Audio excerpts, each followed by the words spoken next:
The Clown Prince of Crime is ready for his close-up when Johnnie Torch Reviews Joker. Hello everyone, and welcome to another Johnnie Torch Reviews. Today we're taking on the Clown Prince of Crime in his first ever starring role in a major motion picture. Yes, Joaquin Phoenix stars as the Joker. I didn't review this one when it first came out. I did not see it in theaters. I did not think I would like it. And there are several reasons for that, which we'll go into before I actually review the film. First off, this is a spoiler review. I know the movie's been out for 8-10 months now, whatever. Chances are you've already seen it, but if you don't want to know anything about the film, obviously you'll have to bow out at this point. Joaquin Phoenix, of course, plays Arthur Fleck, the man who would be Joker. And he won the Academy Award for Best Actor for this role. I would say, first off, that he did very well. I think he did a good job. I think he did really good. The problems I had going into the film were built in for me. And they are several-fold. And as I said, let me go into them here briefly before we go into the movie in any depth.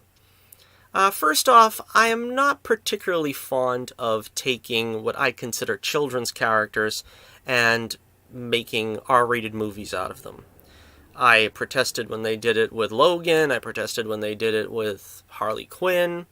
I protested when they did it with Joker. I don't think it's necessary nor appropriate. The character was created for an all-ages audience, and to sort of spin it off into something that only adults could watch, that honestly rubs me the wrong way. So that was one factor in my desire not to see it. Why do I see it now, of course, is because, I have no problem with seeing the film. I got a Vudu $5 credit, and since it's on sale for $5, didn't cost me anything. No harm, no foul. Other problems I had are with the Joker. There are two rules for accurately portraying the Joker. The first rule is you don't give him a detailed backstory. You don't give him a real history. He should be a force of nature, no real background that can be substantiated anyway. Something they really captured with Heath Ledger's Joker. I, of course, have been critical of the Jack Nicholson version in Batman '89 for some time because, once again, they gave us a little too much information about the Joker. All we should know about the Joker is he's that guy that took a header into a vat of chemicals and came out looking like this. For the last, I don't know how many years, they've tried to put a new spin on the Joker, trying to approach him from a more violent and socially conscious angle, I suppose, which I think kind of started with Ledger's Joker. Leto's Joker kind of just skirted around that. He wasn't really a driving force in Suicide Squad.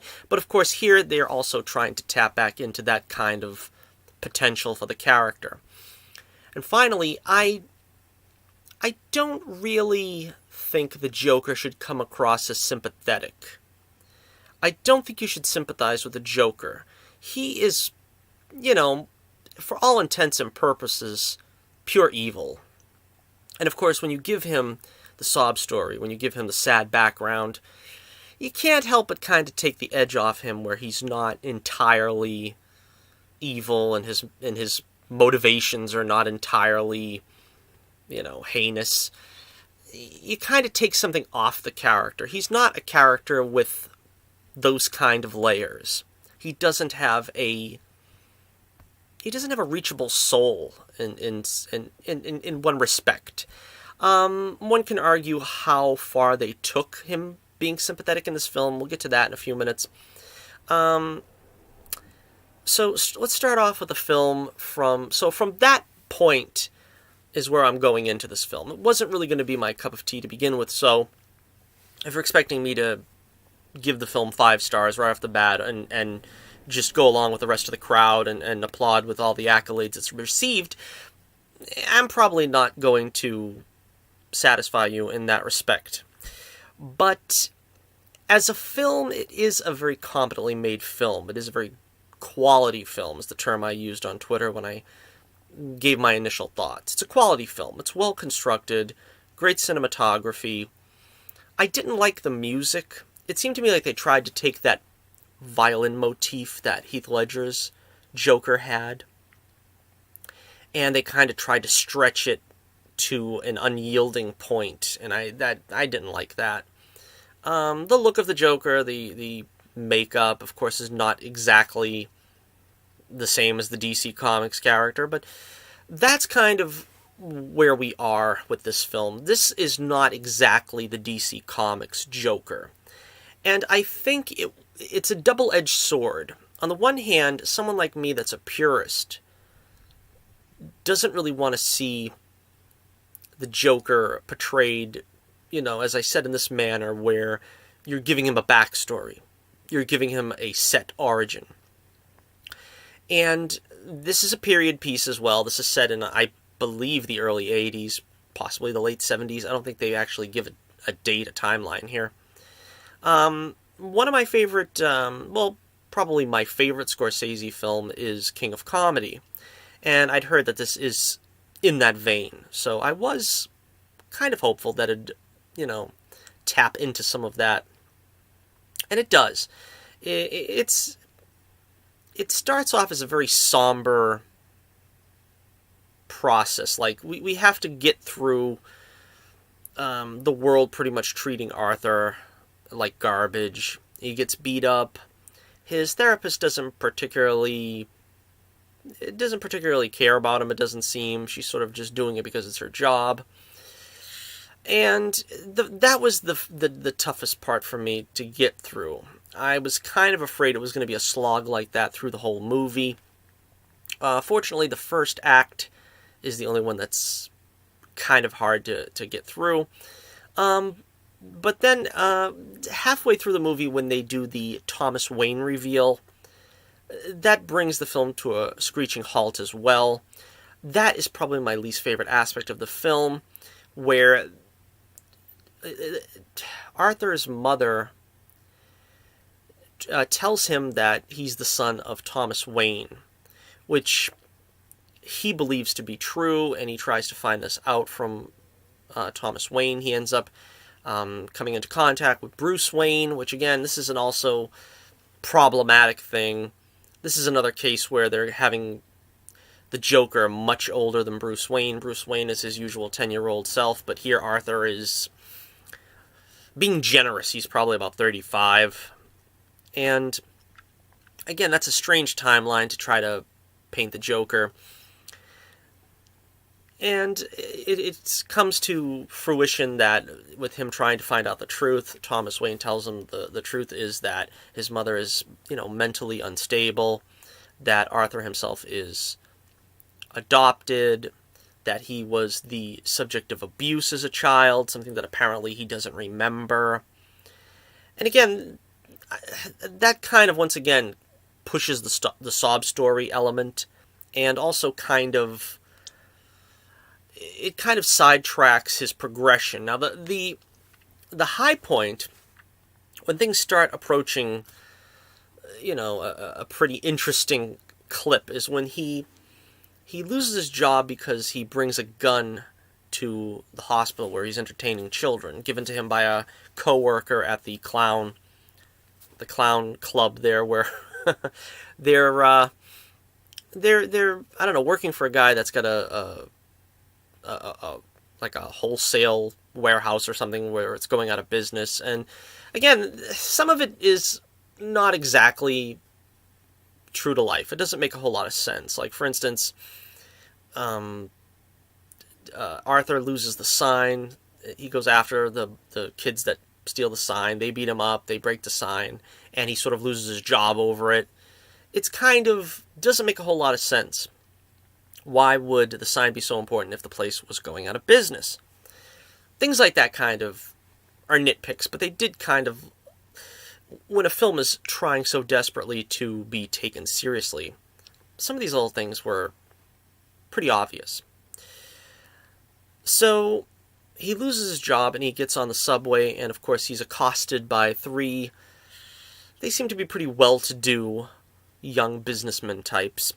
And one of the things that also I thought wasn't a particularly effective choice was Arthur has this reflexive problem where he laughs.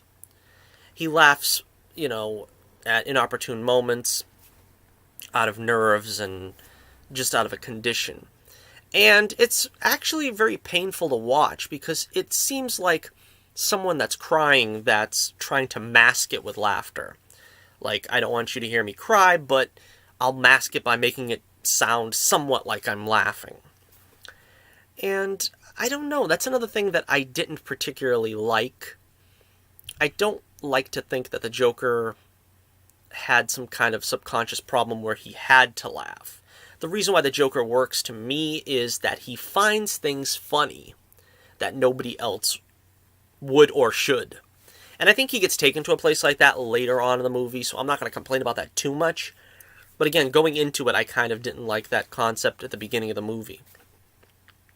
Okay, so they beat him up, and he takes out the gun and ends up killing these three guys. And again, this is another thing that kind of doesn't make a lot of sense to me, where this kind of sets off a chain reaction where the people of Gotham are not particularly pleased with Thomas Wayne being sort of the figurehead that's kind of de facto running the city. They kind of adopt Arthur's clown visage as their rallying point, and everybody starts wearing clown masks and clown makeup, because of course he was coming back from a gig of some sort, and he was of course dressed as the Joker. In a sort of an early proto version of the Joker makeup he'd be wearing. And this kind of galvanizes the struggling city to take protests and so on and so forth towards the upper echelon of Gotham City. Meanwhile, there's some stuff going on the side. Zazie Beetz' character, I can't remember what her name is in the movie, is sort of a pretty neighbor of Arthur's, and he basically just fantasizes a relationship with her that completely didn't exist. Again, this is kind of par for the course with this movie. We also see that in his relationship with Murray, the talk show host, which of course was a stroke of genius casting. The original Rupert Pupkin himself, Robert De Niro, playing the sort of Johnny Carson role the same way Jerry Lewis played it in King of Comedy. Again, he did a very good job, De Niro, in that role. In both roles, actually. But he sort of fantasizes that Murray is sort of like the uncle or the father figure that he never had. And he's disillusioned later to find that as Arthur is trying to get a stand-up career going, stand-up comedy, Murray takes some clips of him doing his stand-up act, a very poor act, and sort of, ridicules him on television. And of course this also, rubs Arthur the wrong way.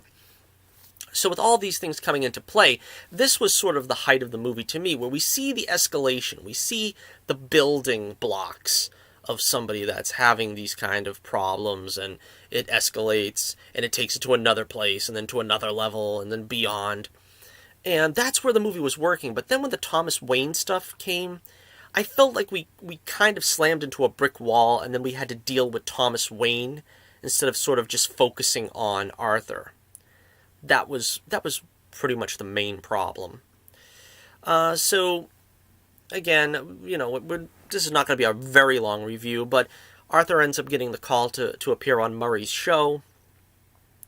Arthur takes it apparently as he's going to kill himself on live television. That seems to be where he wants to take this, when he accepts.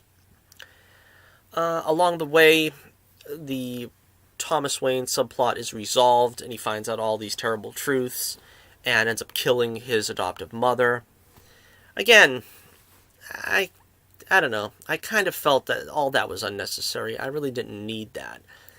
it just felt like it diluted some of what we were building to. Again, it's okay to start the film in a place where you pity Arthur, but when he's sort of building himself there and then you find that he's abused and he's, sort of laid low again by these terrible truths, it kind of, again, pushes you back to that beginning of the movie where you're supposed to feel sympathy for Arthur. At a certain point now, he's a killer, and you really don't want to feel that sympathy anymore.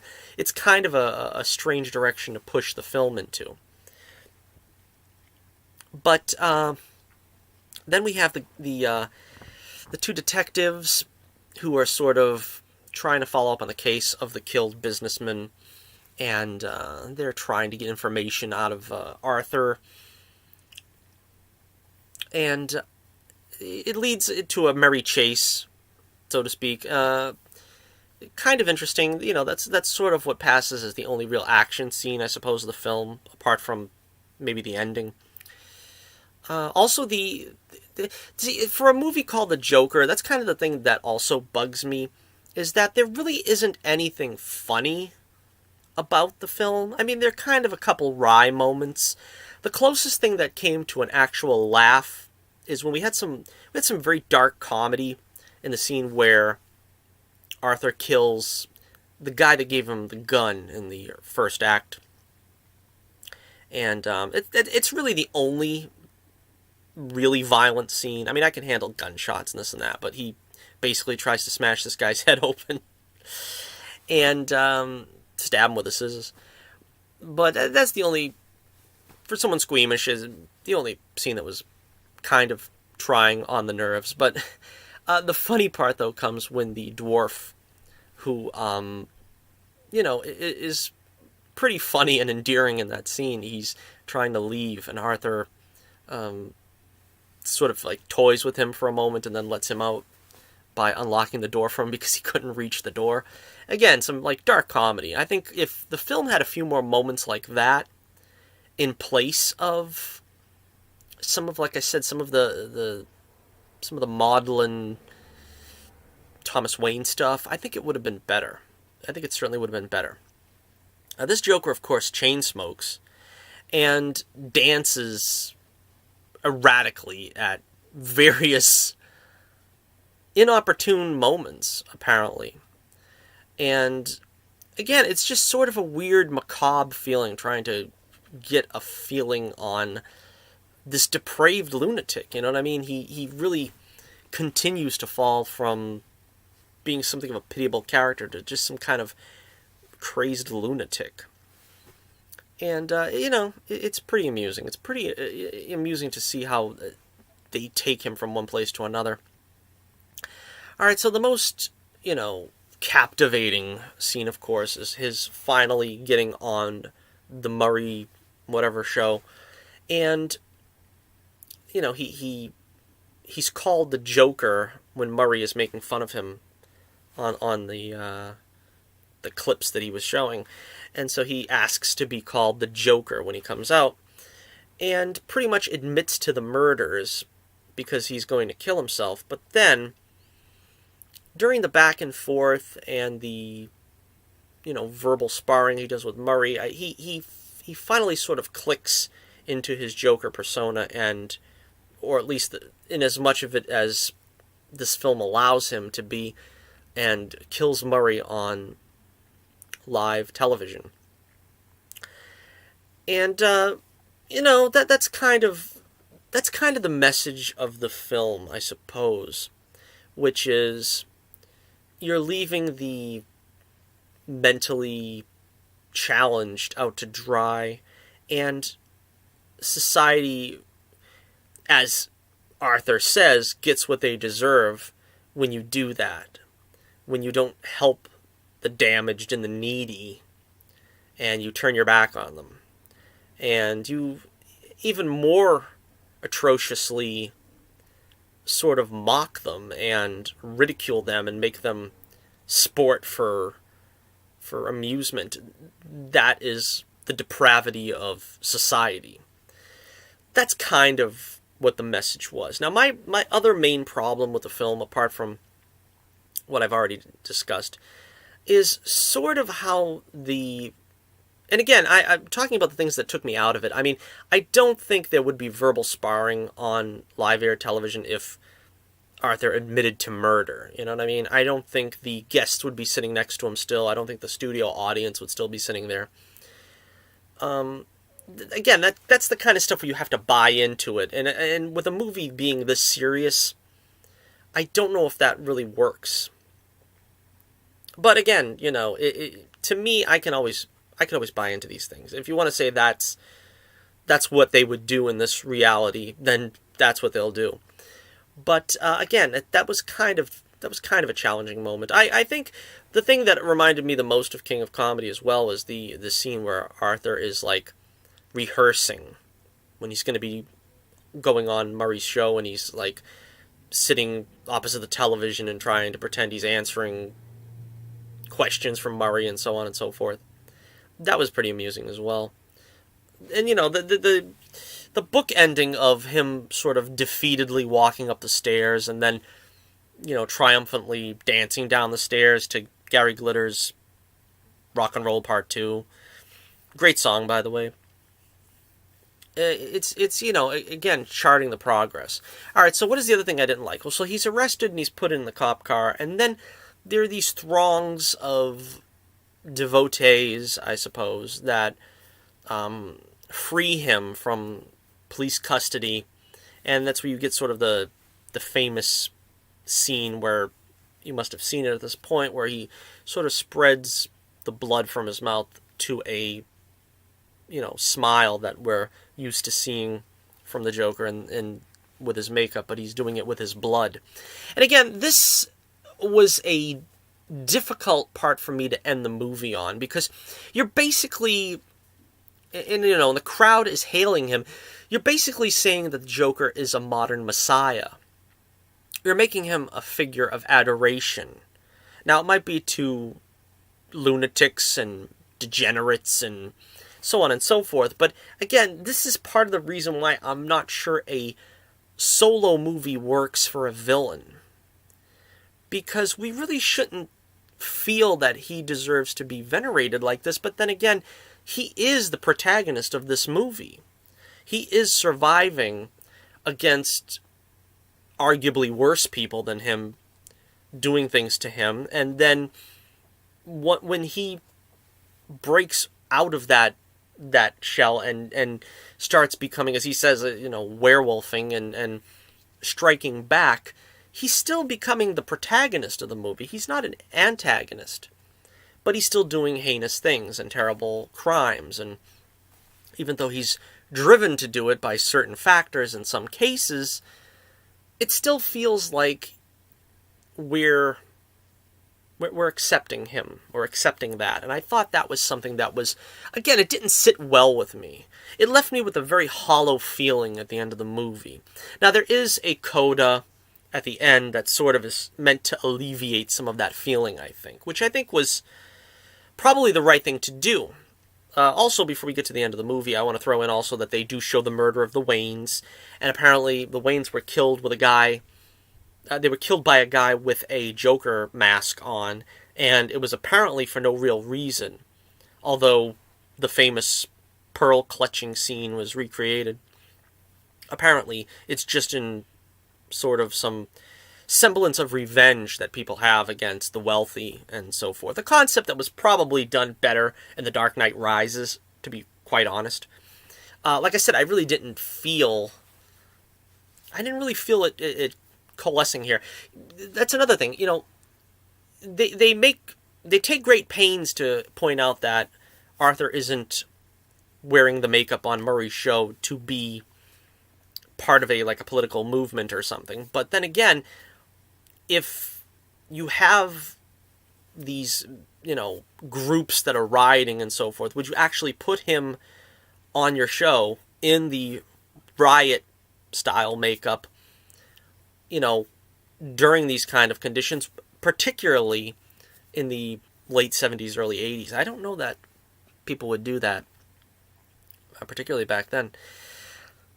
So the coda, of course, is Arthur is back in Arkham, or some mental hospital, so to speak. I don't know if they ever mentioned Arkham at the end, and he's got another therapist or psychiatrist working for him, or working with him, and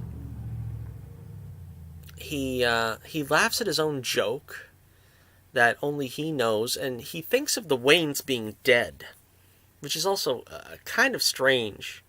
I mean, I'm not sure exactly what they were trying to say with that, but then he apparently kills the therapist, because you see him running.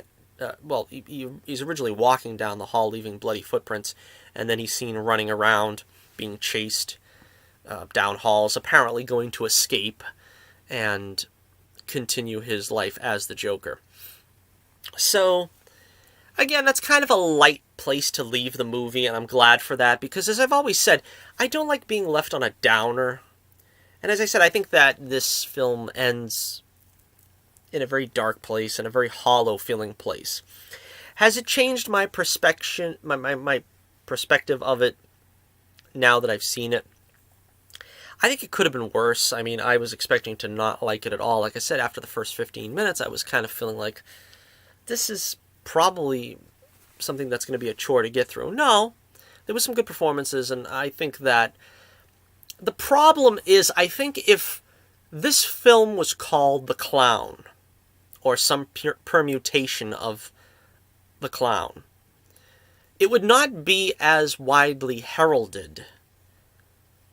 I think the name recognition of Joker really helps it out a lot, but it's a double-edged sword.